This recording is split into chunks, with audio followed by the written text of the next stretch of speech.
Here's the reading of pages 109 to 115. Enjoying the here and now.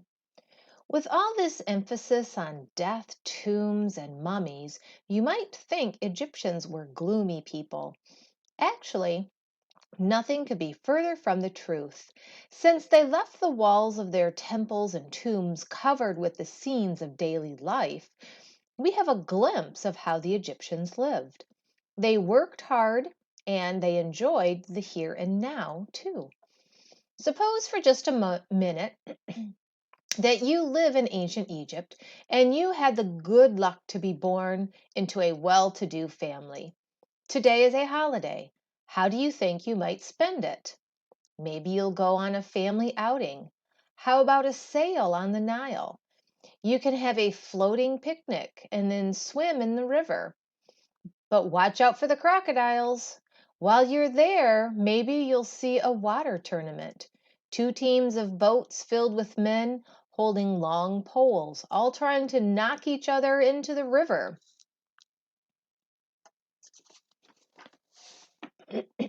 Feeling more adventurous? You might hunt waterfowl with boomerangs or fish with spears. Or if you're feeling courageous, grab your bow and arrows and your spear and join a hunt for crocodiles, lions, or hippopotamuses. Want something a little quieter? You can choose from all sorts of board games, including one called Senate. That was a lot like backgammon. Or you might play with some dolls, tops, or leather balls. Maybe you'd like to hang out with one of your pets for a while, your greyhound dog or your tabby cat. Since it's a holiday, there's probably a banquet to attend. What will you wear? Egyptians usually dress in white linen garments. The men wear skirts or robes, while the women often wear dresses. At the banquet, you'll probably see people with their hair all done up in plaits or curls. The wealthy Egyptians even don elaborate wigs. Both men and women like to outline their eyes with paint and wear lots of jewelry, gold, silver, copper, shells, and semi precious stones. And Egyptians love perfume. They import the finest from their many trading partners. At banquets, people often put cones of perfumed grease on top of their wigs. As the grease melts and runs down your face, it cools you and makes you smell good to your neighbors. All of your friends and family love music, so there will certainly be some musicians playing harps and lutes to entertain you. Someone may sing a love song or two. You'll eat with your fingers until you get full. Perhaps some antelope and gazelle meat, along with some fancy cakes and fine wine made from grapes. Well, you've had quite an enjoyable day. Of course, not everyone had such good times in ancient Egypt. Most people didn't have very much, and life could be very hard. For the well to do, however, Egyptian civilization meant a good life.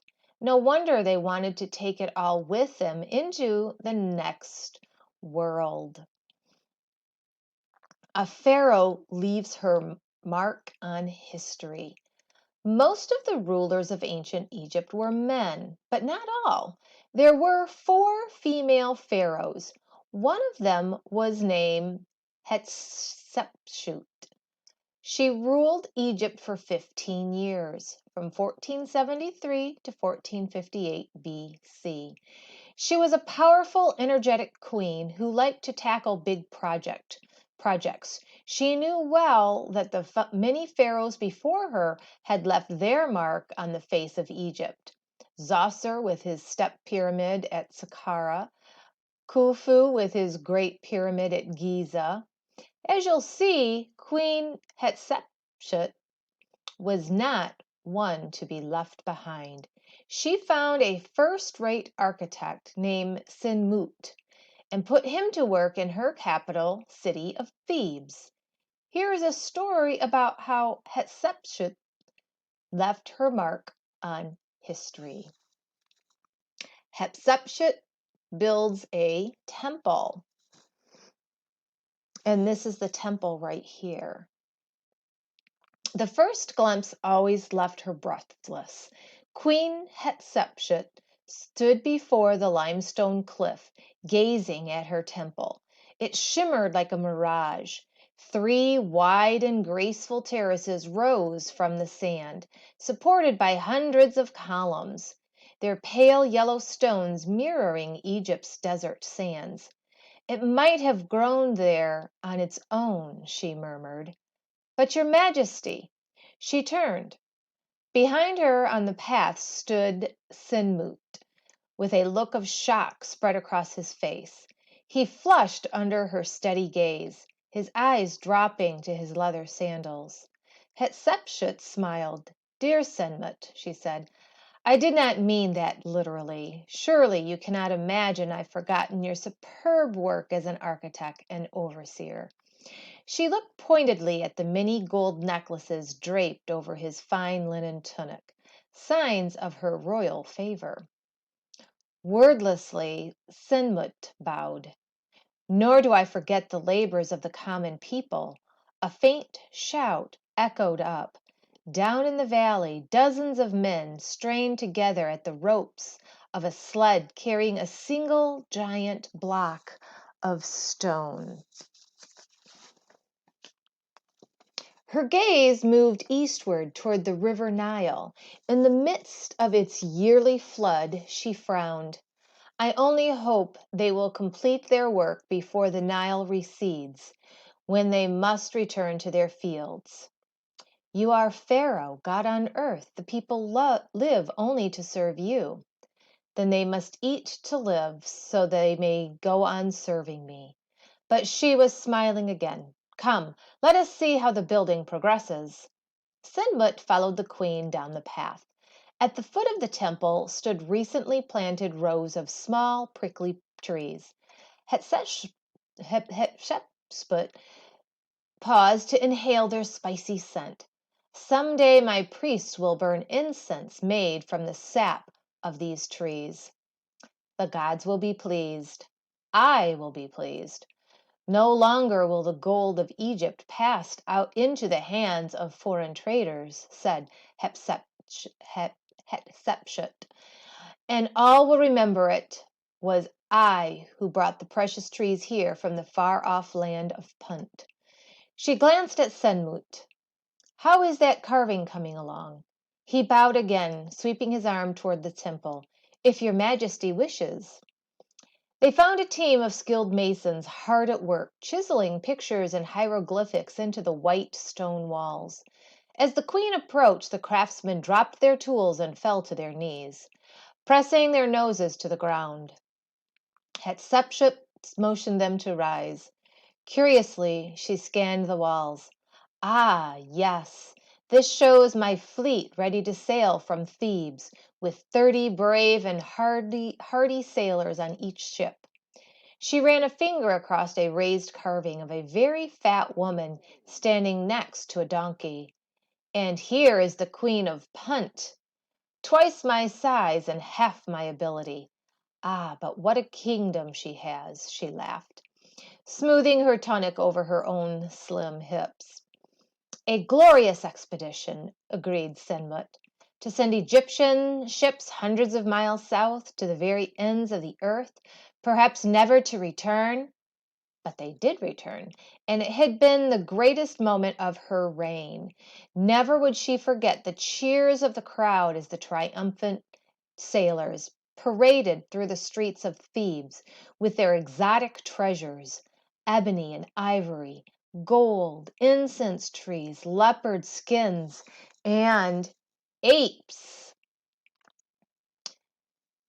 The architect looked puzzled. "Your Majesty?"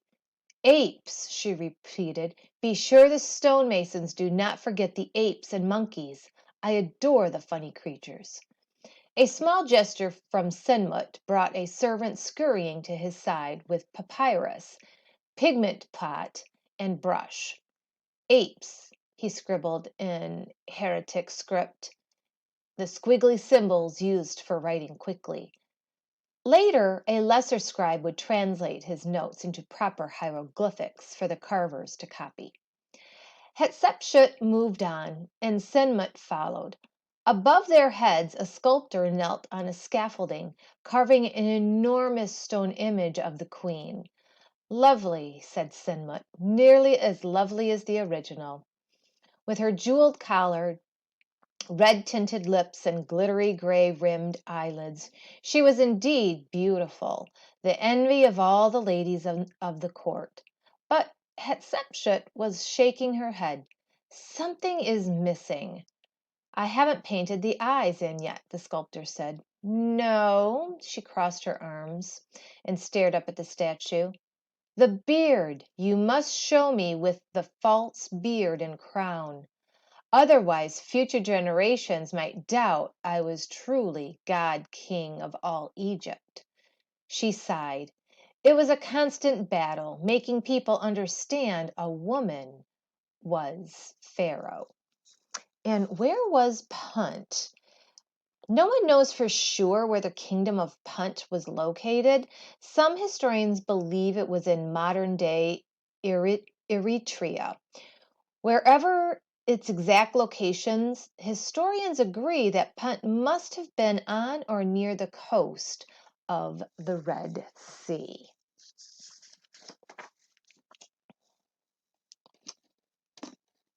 Let's see. Of course, Sinmut said hastily. I am to blame. I should have ordered it so. Hatshepsut went on as if she hadn't heard him. And you must carve my royal name in hieroglyphics deep into the stone so it can never be erased. If my name should ever be forgotten, then my soul will die and I will not be able to enjoy the afterlife. The sculptor nodded. Everyone hoped for a joyous afterlife. There, even poor farmers could relax and play a game of senet while their crops grew tall and healthy in the field. How much more time, then, must the rich and powerful anticipate eternal luxury and joy? Their inspection over, the queen and Senmut passed down the steps and found themselves outside. Hatshepsut turned to regard her temple once again. Spectacular, she said. Entirely original. Senmut could not help but agree. Still, he knew better than to take credit himself for the design. Under your rule, Egypt has basked in prosperity and peace, he said instead. Your Majesty is wise to build this greatest of all monuments, so future generations may never forget your glorious reign. Hatshepsut lifted a coal-darkened eyebrow. Greatest of all monuments, she teased. Greater than Khufu's pyramid at Giza? That took 100,000 men 25 years to build, or so I'm told. I didn't mean, Senmut stammered. Surely she didn't think that he would dare to criticize a pharaoh, even one who had died over 1,000 years before. But Hatshepsut had already turned her attention elsewhere. Giza. That reminded her. Sphinxes, she said. I want sphinxes, lots of them, to guard the road all the way from the west bank of the Nile to the temple. Relieved, Senmut nodded. The two stood side by side, admiring the temple in the light of the setting sun. Pharaoh is pleased, thought Senmut. I wonder if she would agree to have my own image carved near hers within the temple. Or perhaps she might even allow me to be buried here. He glanced sideways. Hatshepsut appeared lost in thought. Possibly even now she was considering how to reward her loyal servant. Actually, she had forgotten Senmut entirely. In her mind, an image was taking shape. Two great shafts of red granite, each 100 feet high, their tops carved into a pyramid shape, then coated with pure gold and silver to reflect the rays of the sun for miles around. She would dedicate this pair of obelisks to the god of sun and sky. Yes, another monument. What better use for the abundant wealth of the royal treasury? She turned to Senmut, noticing for the first time his eager look. Ah, excellent Senmut. He deserved to be rewarded for his help building her temple, and she did not mean to disappoint him. No, indeed, Hatshepsut would grant her architect the highest honor she could think of. She would allow him to work on her next project. In the end, Hatshepsut honored Senmut by authorizing the placement of his tomb under the forecourt of her temple. And Egyptian makeup. As we can tell from many surviving portraits from ancient Egypt, both men and women took special care to decorate their eyes. They used kohl, made from a dark metallic substance, to darken their eyelashes and eyebrows, and to paint outlines that gave the eyes a desired almond shape. The kohl also cut down the glare from the blazing desert sun. In the tombs of both rich and poor, archaeologists have found small containers called kohl pots used to store the eye makeup. And this is a 14th century BC bust of Nefertiti. Its left eye missing shows the cosmetics the queen may have used in real life. That's the end of the reading of pages 109 to 115.